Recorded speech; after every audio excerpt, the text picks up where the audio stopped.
Hello students, today we discuss about management of Parkinson disease. Previous lecture में हमने Parkinson disease के clinical features, उसके classification और investigation को डिस्कस किया था। लास्ट पार्ट हमारा बचता है मैनेजमेंट। तो इस लेक्चर में हम डिस्कस करेंगे management of Parkinson disease. Parkinson disease का मैनेजमेंट जो होता है वो सिम्टम बेस पे होता है। पेशेंट का जो सिम्टम होता है ट्रेमर, रिजिडिटी, ब्रेडिकाइनेसिया, पोस्चरल इनस्टेबिलिटी, तो इस बेस पे हम सिम्टम के बेस पे मैनेजमेंट करते हैं पार्किंसन डिजीज का। इसलिए हम सिम्टोमेटिक थेरेपी इन पार्किंसंस, सिम्टोमेटिक थेरेपी करते हैं इन पार्किंसन में। फर्स्ट ग्रुप ऑफ ड्रग है dopaminergic drug, levodopa.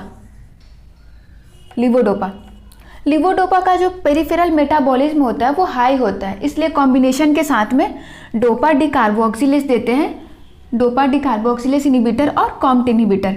Dopa डिकार्बोक्सिलेज inhibitor में कार्बिडोपा और बेंसेराजाइड, और कॉम्ट इनहिबिटर में टोल्कापोन और इंटाकापोन। बट टोल्कापोन का साइड इफेक्ट होता है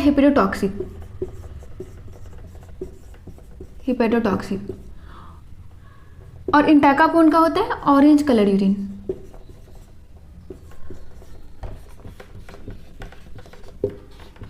ऑरेंज कलर यूरिन, इसलिए हम इस ड्रग को प्रेफर नहीं करते हैं पार्किंसन के पेशेंट के लिए, क्योंकि साइड इफेक्ट है हेपेटोटॉक्सिक और orange colour urine.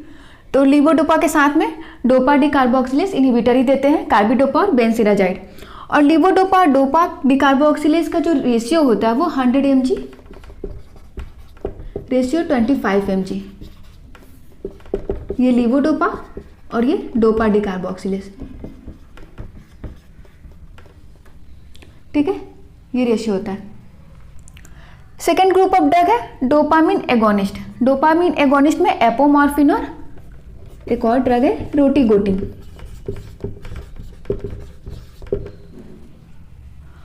Third group of drug है centrally acting anticholinergic. Centrally acting anticholinergic में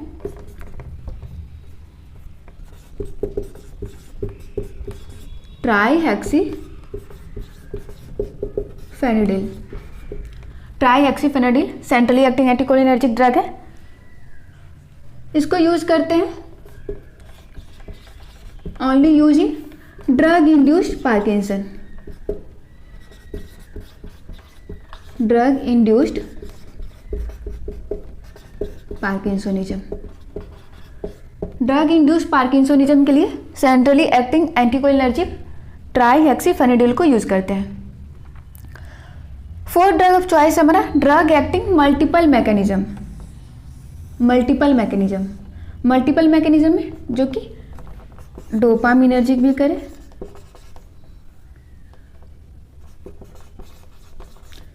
जो डोपामिनर्जिक एक्टिंग हो, फर्स्ट सेंट्रली एक्टिंग भी हो,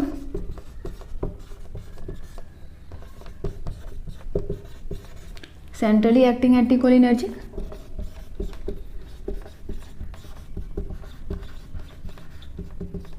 प्लस साथ में NMD एंटागोनिस्ट भी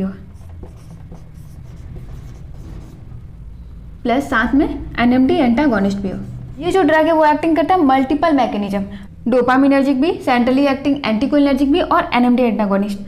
कौन सा ड्रग है? अमांटाडिन।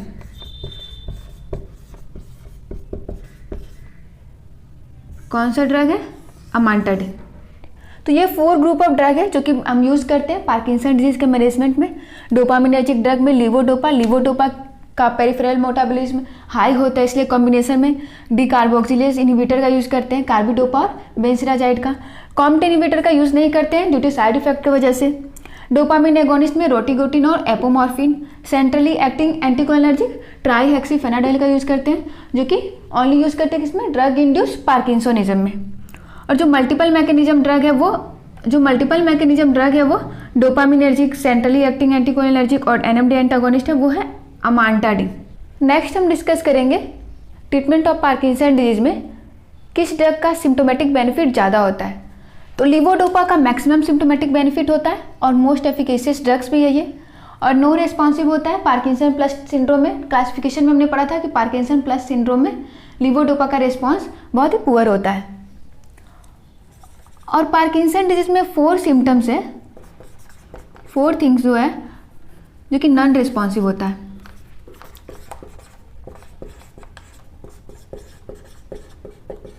सारे सिम्टम को तो ट्रीट करता है, बट 4 थिंग्स जो है जो कि नॉन रिस्पॉन्सिव होता है वो है 2F और 2D। अब 2F क्या है?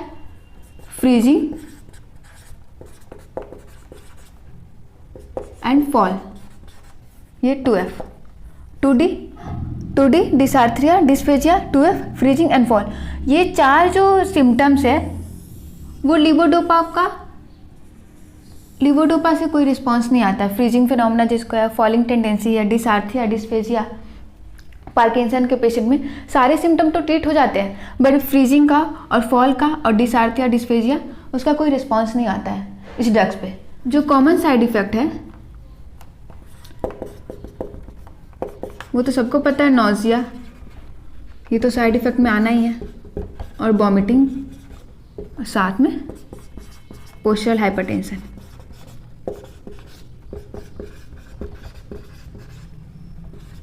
मोस्टली ड्रग में तो नॉजिया, वॉमिटिंग साइड इफेक्ट होता ही है, तो ये कॉमन साइड इफेक्ट है लिवोडोपा का। जो मेजर साइड इफेक्ट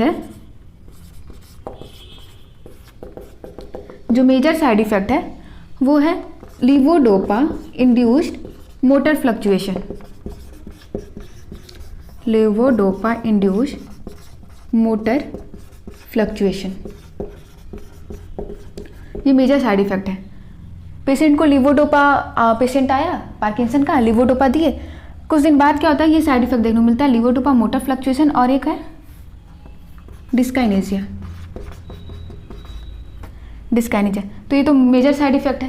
तो जब ये साइड इफेक्ट आने लगता है, पेशेंट को लिवोडोपा दिए हैं, ड्रग ऑफ चॉइस का लिवोडोपा है, और ये साइड इफेक्ट आने लगता है, कॉमन तो होगा तो कोई दिक्कत नहीं, but levodopa induce motor fluctuation और डिस्काइनेजिया होने लगे तो हम स्विच ओवर कर देते हैं अमांटाडीन पे।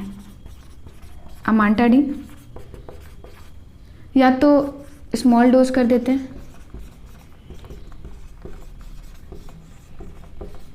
स्मॉल फ्रीक्वेंट डोज, या फिर एक्सटेंड रिलीज। अब हम डोपामिन एगोनिस्ट के बारे में डिस्कस करेंगे। डोपामिन एगोनिस्ट भी एफिकेशियस है, बट जब हम यूज़ करेंगे उसको मोनोथेरेपी में।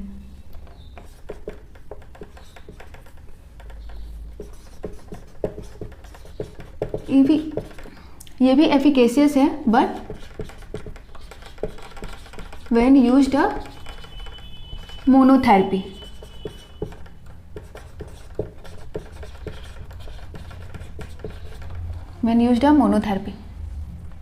ठीक है। डोपामिन एगोनिस्ट क्या करता है, जो लिवोडोपा का साइड इफेक्ट है, मोटर फ्लक्चुएशन साइड इफेक्ट, उसको रिड्यूस कर देता है। तो reduce risk of younger patient में, जो पार्किंसन डिजीज़ का पेशेंट है, 45 एज से कम है, तो वो तो यंग ऑनसेट होता है पार्किंसन डिजीज़। तो यंगर पेशेंट में जो हम ड्रग ऑफ चॉइस होता है हमारा डोपामिन एगोनिस्ट ही होता है, as lesser side effect of drug induced ही होगा ना। लिवोडोपा लेने के बाद डिस्काइनेजिया हो रहा है तो ड्रग इंड्यूस्ड डिस्काइनेजिया होगा। तो इस साइड इफेक्ट को कम करने के लिए, ये साइड इफेक्ट ना हो इसलिए हम यंगर पेशेंट में डोपामिन एगोनिस्ट देते हैं, क्योंकि वहाँ पे डिसेबिलिटी अभी आते 45 एज में डिसेबिलिटी नहीं आ रहता है। पेशेंट को ट्रेमर, रिजिडिटी, ब्रेडिकाइनेशिया सिम्टम रहता है, पोस्चरल इनस्टेबिलिटी का सिम्टम नहीं रहता है। तो उस केस में हम डोपामिन एगोनिस्ट ही प्रेफर करते हैं, क्योंकि लेसर साइड इफेक्ट होगा ड्रग इंड्यूस्ड डिस्काइनेजिया का। वहाँ पे हम लिवोडोपा नहीं देते हैं। लिवोडोपा हम मोस्टली 60 जो एज पेशेंट होते हैं, 60 जिनका एज होता है, और पार्किंसन का पेशेंट है 60 एज है, तो उस केस में हम लिवोडोपा प्रेफर करते हैं। बट डोपामिन एगोनिस्ट का भी एक प्रॉब्लम है, इसका भी डिसएडवांटेज है। न्यूरोसाइकेटिक साइड इफेक्ट देखने को मिलता है इसमें भी। Neuropsychiatric side effect like hallucination.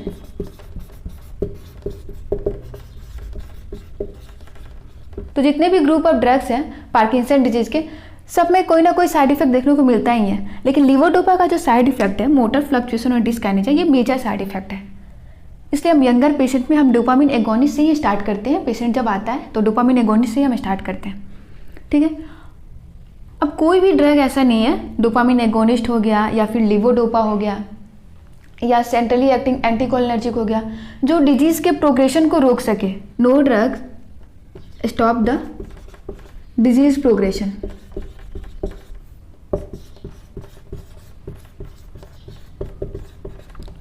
और कोई भी ऐसा ड्रग नहीं है जो कि ट्रीट कर सके सारे सिम्टम को, पार्किंसन डिजीज के ऑल सिम्टम को ट्रीट कर सके कोई भी ड्रग नहीं। सब में कोई ना कोई साइड इफेक्ट है ही, सब में साइड इफेक्ट है। और सब में जैसे ये लिवोडोपा में फ्रीजिंग, फॉल, डिसार्थिया, डिस्फेजिया, इसका कोई रिस्पॉन्स ही नहीं देता है लिवोडोपा ये सिम्टम में। तो कोई भी ड्रग नहीं है जो कि सारे सिम्टम को इंडिविजुअल ट्रीट कर सके। No drugs to treat all the manifestation of. Clear है? कोई भी ड्रग ऐसा नहीं है जो कि डिजीज के प्रोग्रेशन को रोक सके, और कोई भी ऐसा ड्रग नहीं है जो पार्किंसन डिजीज के सारे फीचर्स को ट्रीट कर सके इंडिविजुअली।